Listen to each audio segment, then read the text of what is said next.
అందరికీ శుభోదయం. నరసింహ శతకంలోని 30వ పద్యం. భువన రక్షక నిన్ను పొగడనేరని నోరు, ప్రజకు గోచరమైన పాడుబొంద, ప్రజకు గోచరమైన పాడుబొంద.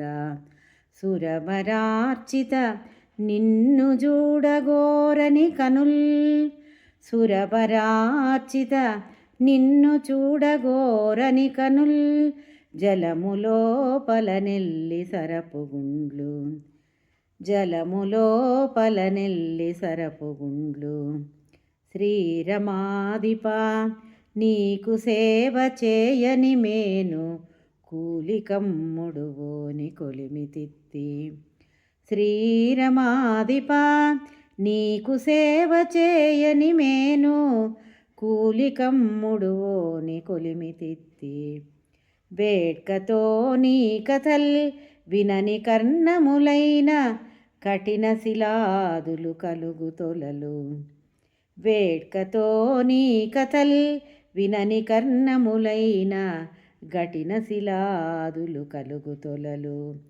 పద్మలోచన నీ మీద భక్తి లేని, మానవుడు రెండు పాదాల మహిషమయ్యా. పద్మలోచన నీ మీద భక్తి లేని, మానవుడు రెండు పాదాల మహిషమయ్యా. భూషణ వికాస శ్రీధర్మపుర నివాస, దుష్ట సంహార నరసింహ దురిత దూర. భావం: ఓ నరసింహ, లోకముల పాలించువాడా, నిన్ను పొగడని నోరు పాడు గుంట వంటిది. నిన్ను చూడగోరని కన్నులు నీటి ఎందలి నెల్లి సరపు గుండ్ల వంటివి. నిన్ను పూజింపలేని శరీరము పనికిమాలిన కొలిమితిత్తి వంటిది. నీ కథలు వినని చెవులు కఠిన రాళ్ల ఎందలి తొలల వంటివి.